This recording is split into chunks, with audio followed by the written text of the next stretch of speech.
Boa noite, gente. Vejam só, meu nome é Carlos Henrique, nós vamos trabalhar aqui com a disciplina de Direitos Humanos, começando hoje. Vejam bem, durante as aulas, que vão ser 4 aulas, nós vamos discutir sobre direitos humanos na seguinte ordem. Hoje nós vamos falar sobre constitucionalismo, sobre a diferença entre direitos humanos e os direitos fundamentais, vamos falar sobre a evolução do constitucionalismo, posteriormente a evolução dos direitos humanos. Na outra aula, nós vamos falar sobre os sistemas de proteção dos direitos humanos e ainda os sistemas de proteção universal e os regionais. Na última aula, nós vamos falar sobre Tribunal Penal Internacional e sobre tratados internacionais. Vejam bem, isso nós conseguimos fazer até a terceira aula antes do intervalo. Depois do intervalo e a última aula, nós vamos derrubar uma bateria de questões de direitos humanos, onde o nosso objetivo é justamente aprimorar vocês para como é que funcionam as bancas e como essas questões vão ser cobradas. Pois bem, a todo momento, sempre que pertinente, eu vou estar apontando para vocês aquilo que é importante. Veja, é assim que a banca cobra, é assim que caem questões. Isso aqui é o que você tem que estudar, isso aqui você precisa entender, mas isso aqui você precisa decorar. Tem determinados assuntos que eu vou dar esse macete para você, do que você precisa entender e guardar exatamente da forma com que guarda e que diz a lei. Tá certo? Letra de lei. Tem assuntos que é exatamente a letra de lei. Tem outros que eu preciso que você compreenda ele de forma aberta, de forma macro. Tá certo? Vejam bem, a qualquer momento, qualquer dúvida, pode levantar a mão e perguntar. A qualquer momento. Meu objetivo é facilitar a vida de vocês. Então, não levem dúvidas e não guardem a dúvida. Ficou com ela, pode trazer. Nós vamos trabalhar o edital, do qual nós nos propomos por inteiro, e vamos tentar trazer para você o conteúdo mais completo possível em matéria de direitos humanos. As discussões que existem no dia a dia sobre essa disciplina, sobre a aplicabilidade dela, e principalmente quando envolve isso as carreiras policiais, a gente deixa para discutir isso lá fora. A minha preocupação no que se refere à disciplina de direitos humanos aqui com vocês é o que cai em concurso. Tá certo? Beleza? Estamos combinados? Vamos lá. Para que a gente entenda de direitos humanos, é importante que você saiba que quando essa disciplina é cobrada na prova, ela não é cobrada apenas no sentido do direito humano, fechado, daquilo que diz a lei, ou daquilo que diz os tratados internacionais. Não. Essa é uma disciplina que é cobrada de forma interdisciplinar. Ou seja, as questões de direitos humanos trazem história, trazem filosofia e trazem direito constitucional. Imaginem que isso aqui é a árvore do direito, certo? Na árvore do direito, nós temos diversas disciplinas que formam a raiz dele. A filosofia, a sociologia, a antropologia, a psicologia, formam as raízes do direito. Aqui no tronco, a gente tem a teoria geral do direito em si. Teoria geral, serve para todos os ramos. E aqui nos ramos, cada galho representa um ramo. Um desses ramos pode ser o direito civil, o direito penal, o direito constitucional. Os direitos humanos, gente, é como se fosse um galho dentro desse galho. Ou seja, ele depende diretamente. É como se fosse um ramo que surge do direito constitucional. Então, inevitavelmente, para que vocês saibam responder essas questões, a gente vai precisar rememorar, muitas vezes, assuntos de direito constitucional. Porque eu sei que vocês vão ter aqui a melhor espécie de professores, mas eu preciso revisar e trazer para você como isso é discutido em matéria de direito constitucional, porque como é questão de direitos humanos, eu preciso mostrar para você como é que a questão de direitos humanos cobra matéria de direito constitucional. Entendeu? Veja, inevitavelmente são disciplinas que estão intercaladas. É como se os direitos humanos fossem uma disciplina que surge, que emerge do direito constitucional, uma ramificação dela. Tá certo? Mas não apenas. Nós temos nessa disciplina, na matéria de direitos humanos, uma cobrança de forma interdisciplinar. Então, volta e meia, você vai ver um enfoque de filosofia, volta e meia você vai ver um enfoque de história do direito, e é para isso que nós estamos aqui.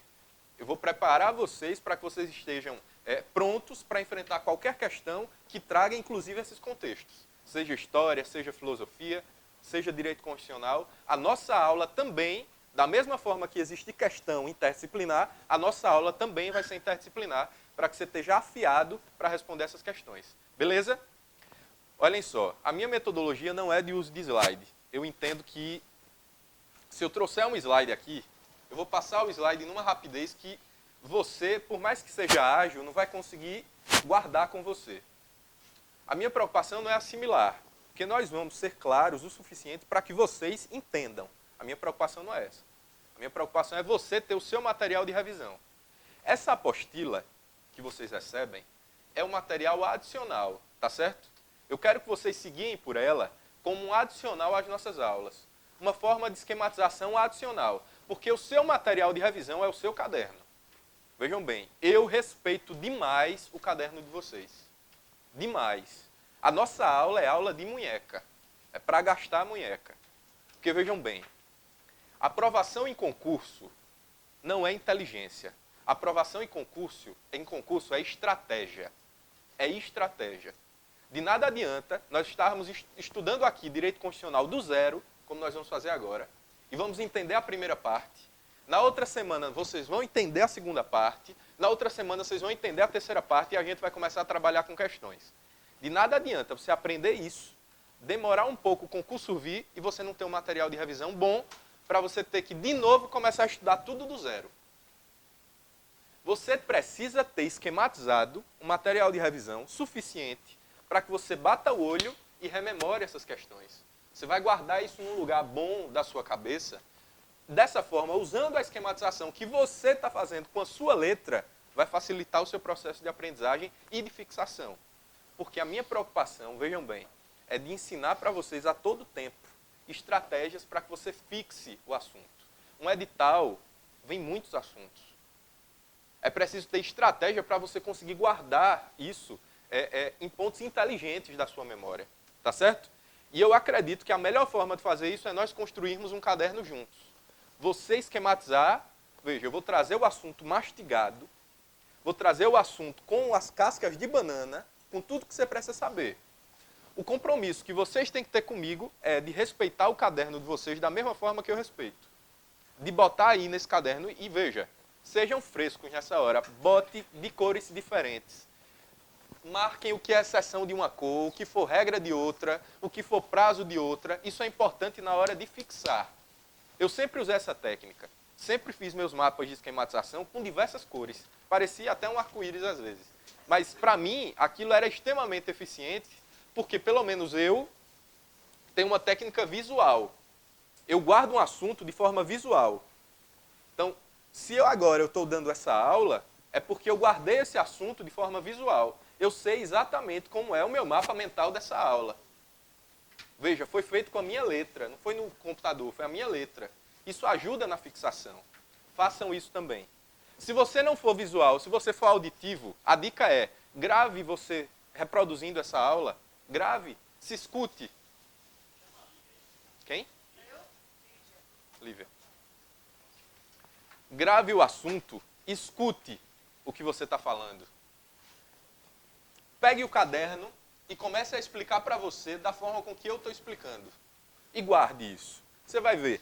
Enquanto a nossa aula demora muito, porque eu fico explicando as minúcias do assunto, inclusive como a questão vai cobrar isso em casca de banana, quando você pegar o seu caderno e você estiver gravando com o seu celular a sua aula, o áudio da sua aula, você está indo para o trabalho, bota o fone no ouvido e vai ouvindo.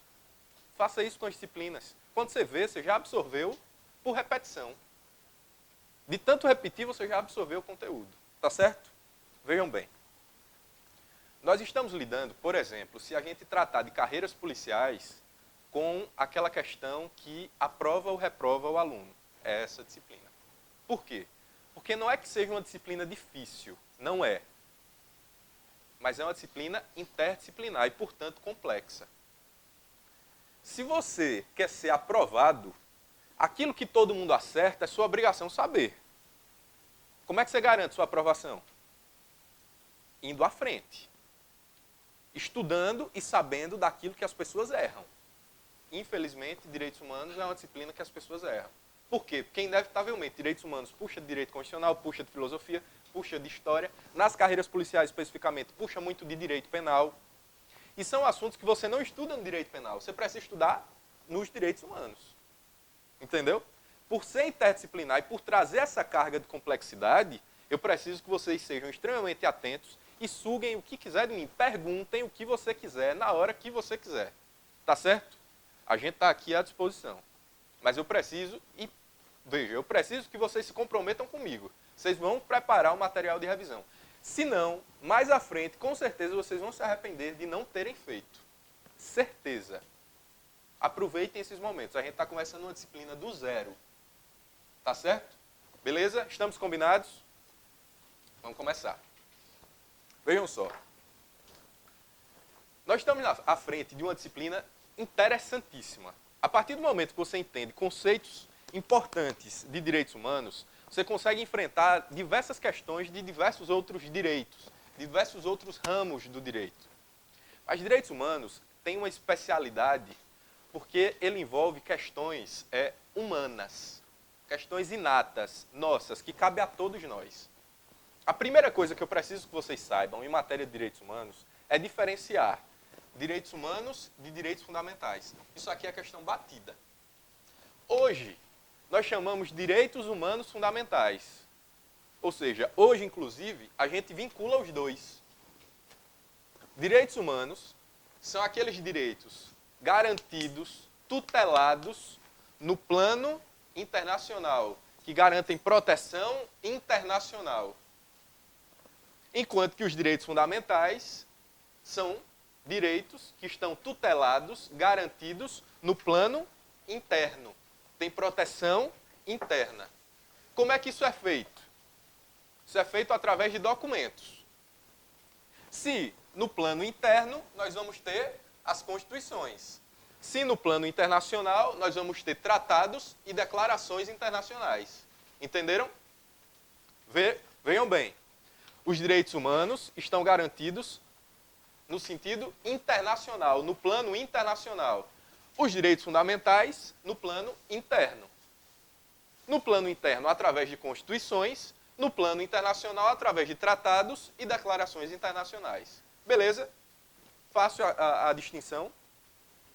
Essa distinção é meramente de concurso, certo? É uma distinção necessária porque o concurso cobra. Porque na prática nós chamamos os direitos humanos fundamentais. Ou seja, são direitos que estão, no nosso caso, estão garantidos na Constituição e também através de tratados internacionais. Ou seja, o direito à vida está protegido da nossa Constituição, mas também em tratados internacionais. Entendeu? Na prática, é outra história. Para concurso, você precisa saber isso. Beleza? Pronto. Como eu havia dito, para que a gente entenda direitos humanos, é preciso entender história. Então, eu vou contar uma historinha para vocês entenderem. Imagine uma época em que a pirâmide social era assim, ó. A sociedade era organizada dessa forma, ó. Nós tínhamos aqui a sociedade, aqui em cima nós tínhamos o clero, na ponta da pirâmide, o clero, que era a igreja. Depois nós tínhamos a nobreza, depois a burguesia e o povo. Aqui é o povão. Beleza? Vou anotar. O povo, a burguesia, a nobreza e o clero. O que acontecia? Essas duas classes aqui, ó, o clero e a nobreza, eram sustentados pela classe de baixo. Ou seja, veja, o povo era altamente tributado. Eram tributos atrás de tributos, tributos insustentáveis. Veja, a população trabalhava, vamos supor, para vocês terem ideia, a cada R$100, 70 ia de tributo. Veja, era uma situação insustentável para a população. A população não aguentava mais sustentar a nobreza e o clero. Não aguentava. Era o tempo inteiro tributos sendo criados e a população sem conseguir conquistar a sua independência, a sua autonomia. Por quê? Porque tinha que sustentar duas classes que viviam daquilo que essa classe pagava através dos tributos. Pois bem, chegou-se um momento de revolta. A população se revoltou. Vamos assumir o poder, vamos tirar esse povo do poder e vamos resolver esse problema assim. Dessa forma, numa situação de extremo, como é que eu posso dizer, desespero da população, surge a chamada Revolução Francesa.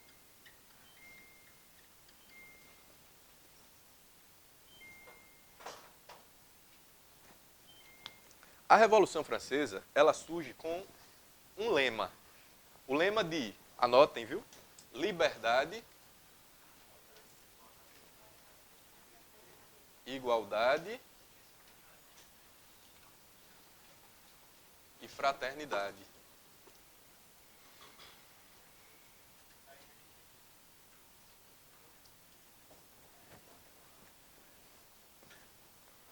Tá certo? Esse era o lema da Revolução Francesa. Foi uma forma que a população, que a sociedade teve de fazer o seguinte, olha, clero e nobreza, nós não vamos mais sustentar vocês. E aí fizeram da forma mais crítica. Decapitaram, colocaram o rei na guilhotina, arrancaram a cabeça do rei, chegaram na Bastilha, que era uma prisão de presos políticos da época, onde se prendiam aquelas pessoas que reivindicavam contra o Estado, colocavam nessa prisão. A prisão era Bastilha. Derrubaram os muros da Bastilha, soltaram todos os presos políticos. Dessa forma, acontece a Revolução Francesa. Foi uma revolução como um movimento de indignação da população frente a essas explorações. O que foi que a Revolução Francesa disse para o Estado? Estado, olhe, você não pode tudo. Estado, você é limitado. Você não pode insurgir contra as garantias e os direitos fundamentais das pessoas. Vocês não podem nos explorar e dizer que porque você quer, porque você manda. Não pode. Você é limitado.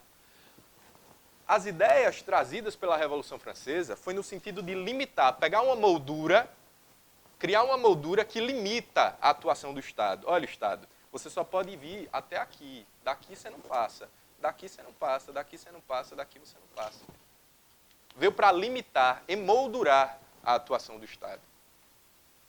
E dessa forma surge o que nós chamamos de constitucionalismo, que é uma tentativa de limitar o poder do Estado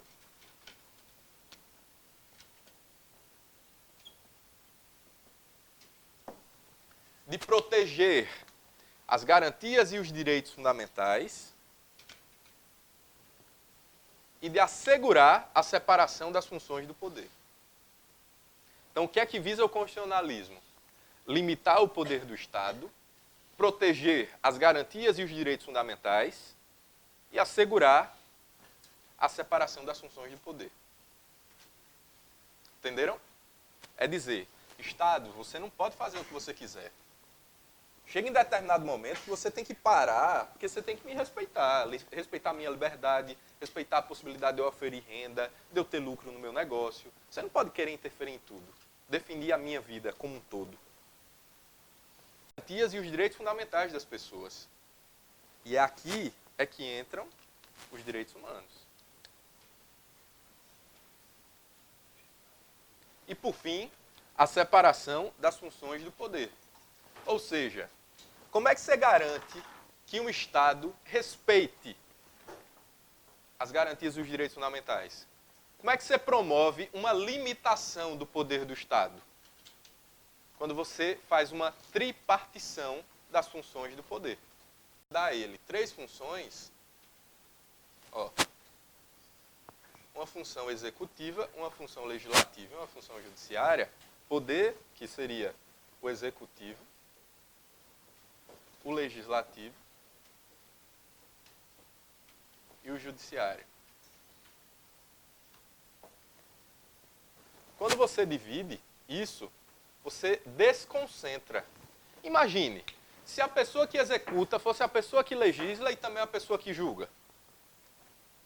Imagine, a pessoa que cria a lei é a pessoa que executa a lei e a pessoa que depois, se houver ainda vai julgar. Haveria uma concentração de poder muito grande. E, portanto, o que é que você tem aqui? Você tem o absolutismo. A gente teria exatamente aquilo que a Revolução Francesa tanto criticava, que é a função do monarca, do rei. O objetivo da Revolução Francesa era acabar com o absolutismo, acabar com a monarquia. Por quê? Porque o que é o rei? O rei era exatamente a pessoa que acumulava todas essas funções nele só. Era ele que legislava, era ele que julgava, era ele que executava. Ele fazia tudo. Entenderam?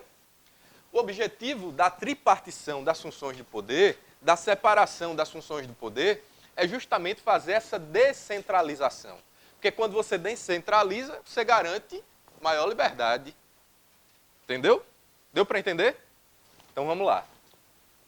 O que é que visa o constitucionalismo? Limitar o poder do Estado, proteger as garantias e os direitos fundamentais e ainda a separação das funções de poder. Dessa forma, você combate quem? O absolutismo. Para promover um regime mais livre. O objetivo do fim do absolutismo era justamente quebrar com aquela história de monarquia, do rei que centraliza todas as funções nele mesmo, e dessa forma prendia demais o cidadão, violava as garantias e os direitos fundamentais. Por quê? Porque era um Estado que não tinha limites. O que o constitucionalismo vem é limitar. Tá certo? Entenderam? Vejam bem. Como é que isso é cobrado em prova? No contexto. Essa historinha que eu contei para vocês sobre a situação de crise da sociedade na França, da influência da Revolução Francesa, da influência de qual revolução na criação do constitucionalismo, de ser a Revolução Francesa, tá certo? De quem sustentava e, portanto, a revolta da burguesia, de que sociedade era essa? Da sociedade francesa. De quais são as funções do constitucionalismo? Está aqui. Mas vejam só. Essas aqui são as questões fáceis de direitos humanos. É a questão que você, entendendo o contexto, você consegue acertar. Entendendo esse contexto, você guarda. Mais à frente, nós vamos começar a estudar questões mais complexas, que não é só entender o contexto, precisa decorar também determinados trechos de lei. Tá certo? Eu posso evoluir? Pois bem. Só que o constitucionalismo, da forma que nós temos hoje, ele não começou assim e está assim até hoje. Ele passou por um processo de evolução, a chamada evolução do constitucionalismo. Então você teve primeiro o constitucionalismo antigo, que depois passou a ser o constitucionalismo clássico, que depois passou a ser o constitucionalismo moderno, para chegar no que nós temos hoje, que é o constitucionalismo contemporâneo. Vejam bem, o constitucionalismo que nós temos hoje é moderno? Não, é o contemporâneo. Cuidado, cuidado. A pegadinha já começa por aqui. O contemporâneo é o que nós temos hoje. Tá certo? Vou dividir aqui o quadro numa esquematização onde eu vou trazer as principais características de cada um desses momentos. Tá certo? O ideal é que, ao invés de você usar o seu caderno na vertical, virem ele para a horizontal, para vocês conseguirem fazer esse fluxo evolutivo. Beleza? Vejam só. Nós vamos agora analisar como o constitucionalismo se consolidou nos dias atuais. Nos dias atuais nós temos o constitucionalismo contemporâneo. Agora percebam, durante todas as anotações eu estou marcando algumas palavras-chave para que vocês entendam na hora da diferenciação. Por exemplo, ó, no constitucionalismo clássico, ó, eu marquei de vermelho aqui o liberal, aqui o social e aqui democracia. Porque esse é o link. Enquanto o constitucionalismo moderno é voltado para o liberal, o constitucionalismo clássico no liberal, o constitucionalismo moderno no social, no contemporâneo na democracia. Enquanto que no constitucionalismo moderno no constitucionalismo clássico surgiu a primeira geração de direitos, no moderno a segunda, no contemporâneo a terceira. Tá certo? Para que haja a dica de você não esquecer como é que essas gerações de direitos foram evoluindo, é só usar o lema da Revolução Francesa. Ó, liberdade, igualdade, fraternidade. Liberdade, primeira. Igualdade, segunda. Fraternidade, terceira. Beleza? São justamente exemplos de direitos de primeira, de segunda e de terceira. Geração ou dimensão.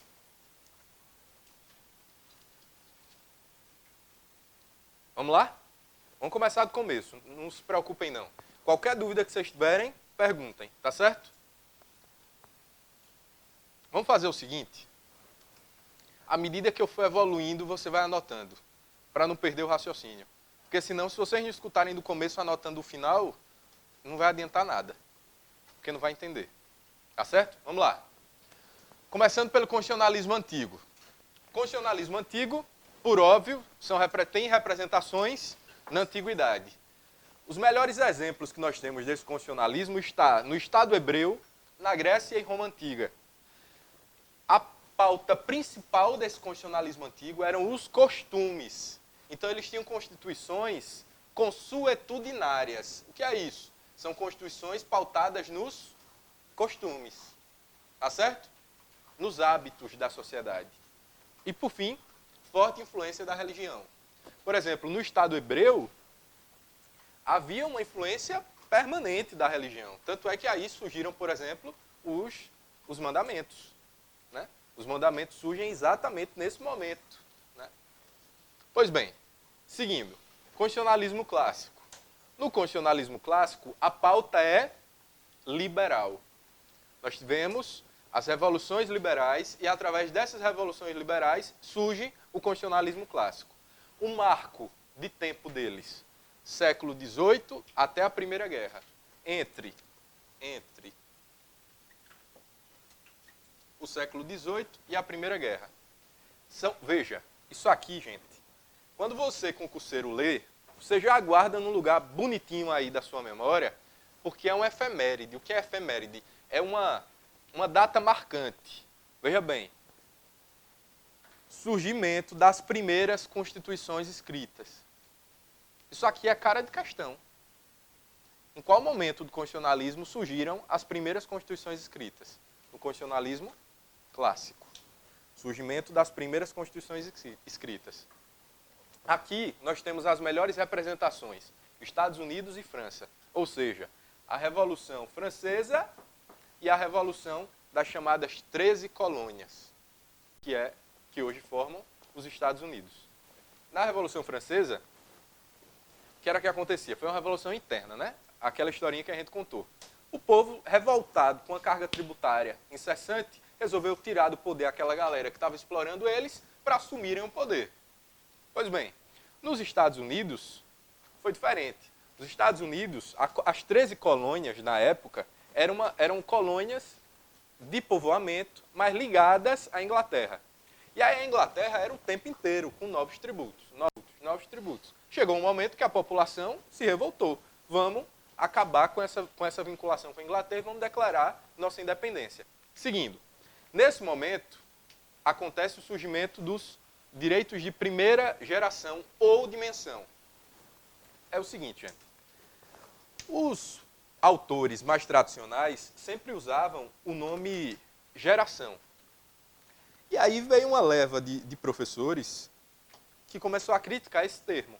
E disse, não, geração é errado, porque a ideia de geração é que quando vem, acaba. Quando vem a segunda geração, a primeira acaba.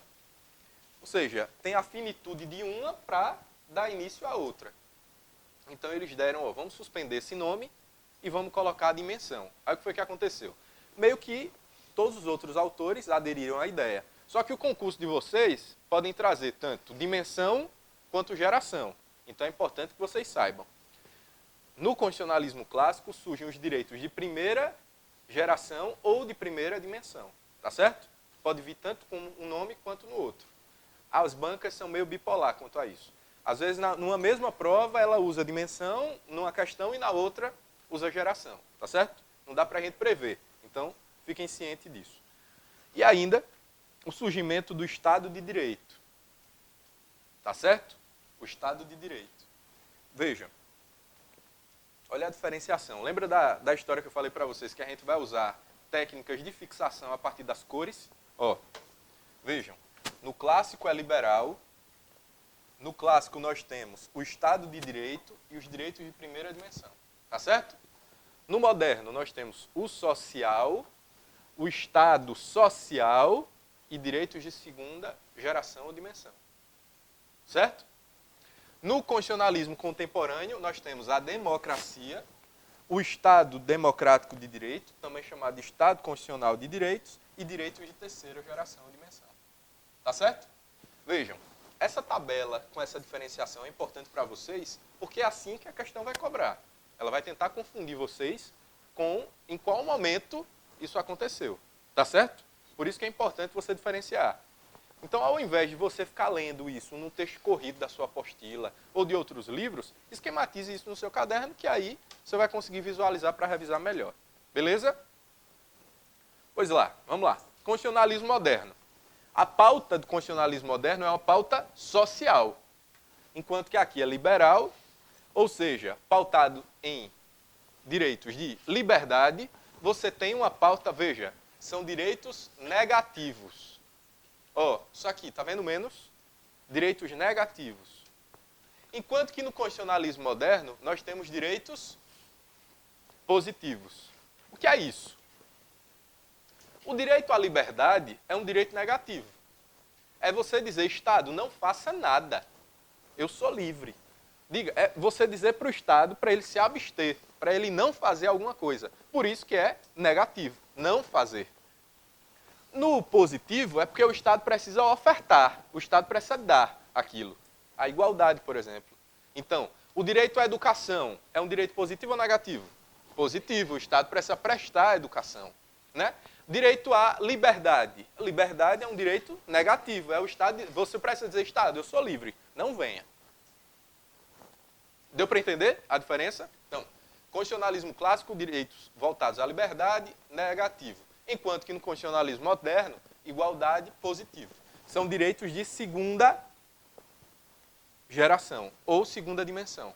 Basicamente, eu até coloquei aqui a sigla SEC, que é para vocês não esquecerem. São direitos sociais, econômicos e culturais. É isso que significa o SEC. Direitos sociais, econômicos e culturais. Sociais, econômicos e culturais. Em qual momento isso acontece? O surgimento desse constitucionalismo moderno é no fim da Primeira Guerra até o fim da Segunda Guerra Mundial. E como foi que eles surgiram? Vejam bem. O constitucionalismo clássico, gente, dizia, Estado, não faça nada. Preserve a minha liberdade. No constitucionalismo moderno, o que foi que entendeu-se?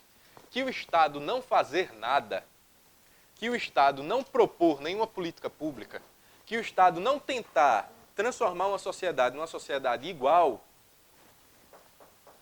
estava aumentando as desigualdades sociais. E aí o que é que o constitucionalismo moderno diz? Olha, Estado, você precisa fazer sim alguma coisa. O pobre não está tendo acesso à educação.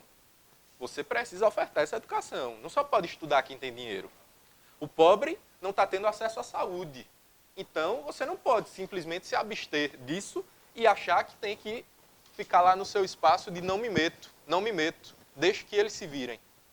Então, o constitucionalismo moderno, ele vem com a pauta social por isso. Porque com o constitucionalismo liberal, as desigualdades estavam aumentando. Olha a setinha para cima.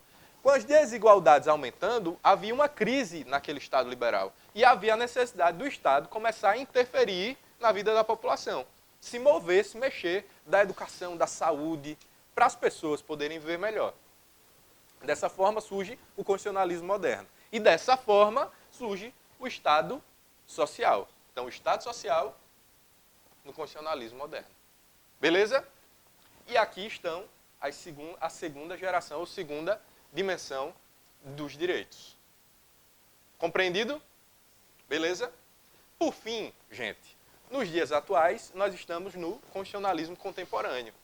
Ou seja, o constitucionalismo contemporâneo, eles visam trazer questões essenciais na defesa dos direitos humanos. Como, por exemplo, a preservação da dignidade da pessoa humana. Qual é a palavra-chave do constitucionalismo contemporâneo? Democracia. Democracia.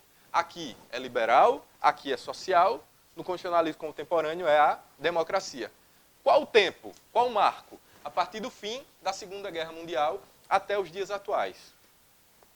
Vocês lembram que aqui, no constitucionalismo moderno, eu pontuei que havia uma crise liberal e, portanto, o Estado começou a agir, né? Vejam só.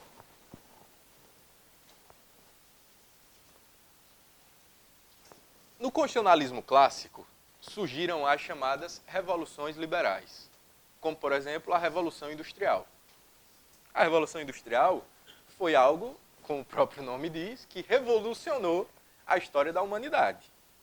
O que antes era feito de forma manufaturada, passou a ser feita com uma escala industrial. Ou seja, antes você tinha que fazer tudo de forma artesanal. Veio a Revolução Industrial e colocou isso em larga escala, em grande escala. Só que para que essas indústrias funcionassem, essas indústrias passaram a explorar a mão de obra. Então você via altas cargas de trabalho, você via crianças trabalhando. A primeira Revolução Industrial, para vocês terem ideia, que era a Revolução Têxtil, que trabalhava com tecidos, tinha determinados tecidos que precisavam de dedos pequenos. Então eles colocavam crianças para trabalhar. Eram crianças que trabalhavam 18, 16 horas. Imagine, crianças trabalhando 18 horas, 16 horas. E no outro dia de novo, e no outro dia de novo.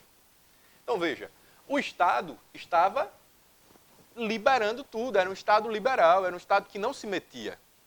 Ele entendia que o Estado não devia se meter. O que é que acontece no Estado social? Não, olha, Estado, você não pode fazer isso, você não pode se abster, você tem que se meter nessas questões. E aí surgem as chamadas constituições sociais. Anotem aí os principais exemplos das constituições sociais, aqui ó, no constitucionalismo moderno. As constituições sociais, os principais referenciais são Constituição Mexicana, aqui, Constituições Sociais, tá vendo? São os dois principais exemplos. A Constituição Mexicana de 1917. 1917.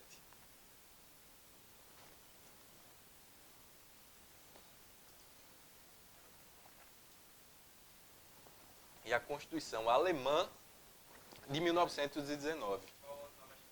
1917. E a Constituição Alemã de 1919. Mas, gente, ó, o concurso não fala alemã. O concurso fala Constituição de Weimar. W-E-I-M-A-R.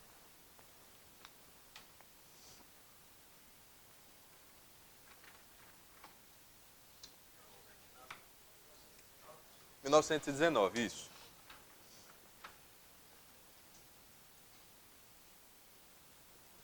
Beleza? Entenderam qual foi o contexto que as coisas aconteceram? Gente, essas historinhas que eu estou contando para vocês, eu estou contando de forma didática, contando historinha, tentando criar um cenário, uma novelinha, para que vocês guardem na cabeça, porque é importante, certo? Eles tentam confundir as revoluções, trazerem em momentos diferentes. Olhe, aqui no constitucionalismo clássico era a Revolução Industrial, Revolução Liberal, Industrial. Aqui no constitucionalismo moderno foi uma crítica a essas revoluções industriais, a essa revolução que não respeitavam os direitos sociais, os direitos econômicos, os direitos culturais, e aí o Estado começou a interferir nisso, para garantir esses direitos, tá certo? Inclusive, por exemplo, tem um filme do Charlie Chaplin, Tempos Modernos, que ele tenta retratar exatamente essa crítica. Vejam, a população estava se tornando aquelas máquinas de engrenagem de fazer o Estado funcionar. E sendo altamente explorados. Veja, é esse o momento, no Estado social, tá certo? E aí o que acontece? Vem outro marco.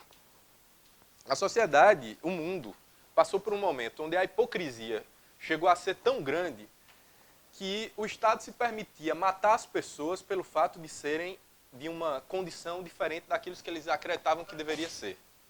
Então, por exemplo, o Estado alemão começou a matar os judeus. Por quê? Porque eles diziam que existia uma raça superior, a chamada raça ariana, e que os judeus foram os responsáveis pela perda da Primeira Guerra Mundial e, portanto, mereciam morrer porque eram uma raça inferior. E nessa situação, eles mataram também ciganos, mataram paralíticos, mataram homossexuais, justificados no sentido de que essas pessoas não servem para a sociedade que eu quero. Os fundamentos nazistas, eles eram fundamentos extremamente esdrúxulos. Eles tentavam justificar isso das mais diversas formas. A hipocrisia humana chegou de um jeito que é difícil até acreditar. Eu tive a oportunidade de ler o Mein Kampf, que é o livro do Hitler, e é de doer a alma. Ver como é que alguém tem coragem de escrever aquilo com tanta segurança e com um discurso de ódio tão forte, de que, olha, é para morrer, essas pessoas nasceram e merecem a morte. Você se achar no direito de definir a vida de outra pessoa. Fundado no Holocausto, o nazismo, vou até botar aqui, Holocausto, porque às vezes a prova cobra como Holocausto. Fundado no Holocausto, houve a necessidade de que, olhe, nós precisamos resguardar a dignidade da pessoa humana. Nós precisamos atentar que não é um ser humano ou o Estado que vai definir sobre a vida do outro. Isso não pode acontecer. E fundado nisso que surge o constitucionalismo contemporâneo, como uma forma de atentar para a preservação da dignidade da pessoa humana. Por quê? Foi uma forma de preservar a vida, de atentar, olha, nós não podemos permitir que a sociedade faça novamente o que aconteceu com os judeus, com os ciganos, com os homossexuais, com os paralíticos no Estado alemão. Mas não só. Isso se reproduziu no stalinismo, no franquismo, em diversos outros países. Esse mesmo fundamento ditatorial, racista, de matar as pessoas pela sua condição, por ter nascido determinada cor, de ter nascido determinada raça. Fundado nisso que surge essa fase atual dos direitos humanos. Por quê? Porque houve uma época que o Estado matava de forma legítima. Ele se achava no direito de matar essas pessoas. É exatamente isso, gente, que a gente escuta muito, essa ligação atual dos direitos humanos como um direito de defender bandido. A galera dos direitos humanos defende que o Estado, da mesma forma com que aconteceu no nazismo, não pode definir a vida de determinadas pessoas, embora tenha feito o que tenha feito. É essa a filosofia. Veja, o objetivo de preservação aqui é da defesa da dignidade da pessoa humana. Por quê? Por experiências como o nazismo ou como o Holocausto não aconteçam novamente. Então, aqui nós temos surgimentos de terceira geração de direitos, que são direitos voltados à fraternidade. Ou seja, a sensibilização de todos. Quais são esses direitos? Coloquem aí na frente, terceira geração de direitos. Direitos difusos e coletivos. Direitos difusos e coletivos. O que é que acontece? Vejam só. Nós temos uma Constituição, certo? Constituição Federal, que é um texto muito bonito, mas muito distante da nossa realidade. Veja, a nossa preocupação é que a lei exista? Não, que a lei existe. A nossa preocupação é que a lei se concretize, se efetive. O nome disso, que cai no concurso, é dimensão material. Dimensão material, que é diferente de dimensão formal. Formal é a forma. Material é a essência, é a aplicabilidade, é a efetividade. Entenderam?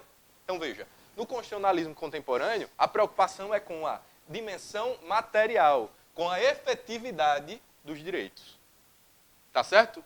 Entenderam as diferenciações? Vocês têm ideia da quantidade de coisas que podem ser cobradas com essa tabela? Veja, gente, isso aqui em livros, em apostilas, são páginas e páginas e páginas e páginas. A gente está fazendo agora de uma forma mastigada, esquematizada, para que vocês guardem isso como material de revisão. Tá certo? O que é que nós vamos fazer? Na nossa terceira aula, a gente já começa a destrinchar questões de como isso aqui é cobrado, já para que vocês fixem. Mas vejam, não é interessante que eu comece a trabalhar questões agora, porque as questões de direitos humanos são interdisciplinares. Então, ela, às vezes, uma mesma questão pega histórico, mistura com assuntos que nós vamos ver mais à frente, com um tratado internacional e bota num bolo só. Então, para que a gente consiga evoluir e conseguir responder as questões, é preciso que vocês conheçam do começo ao fim, para daí a gente começar a problematizar.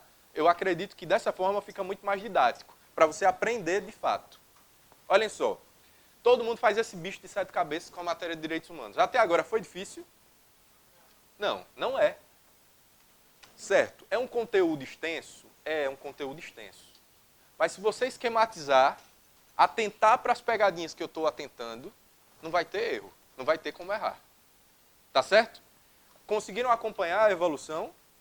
Nós tivemos uma fase antiga, depois uma fase clássica, da primeira geração de direitos, das revoluções industriais, do Estado de Direito, para chegarmos numa segunda fase, onde surgem o Estado Social e os direitos sociais, que representam direitos sociais, econômicos e culturais. Nesse momento, um Estado social, por causa do aumento das desigualdades referentes a esse Estado liberal. Nesse momento, nós temos direitos positivos, para chegarmos numa fase que é a fase atual, onde o cerne é a democracia, que visa defender a dignidade da pessoa humana, que teve como marco o pós-Segunda Guerra Mundial, onde o principal estímulo foi o Holocausto, as discussões nazistas, pautado em direitos de fraternidade e de solidariedade, que representam direitos de terceira geração, onde aqui surgiu o Estado Democrático de Direito, que visa a universalização dos direitos e a efetividade, que nada mais é do que a dimensão material dos direitos.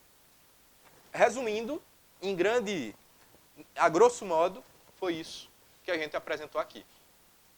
Compreendido? Pronto. Aqui está tudo que você precisa saber sobre constitucionalismo para a sua prova. Está aqui. Compreendido isso, eu já estou satisfeito para liberar vocês para o intervalo.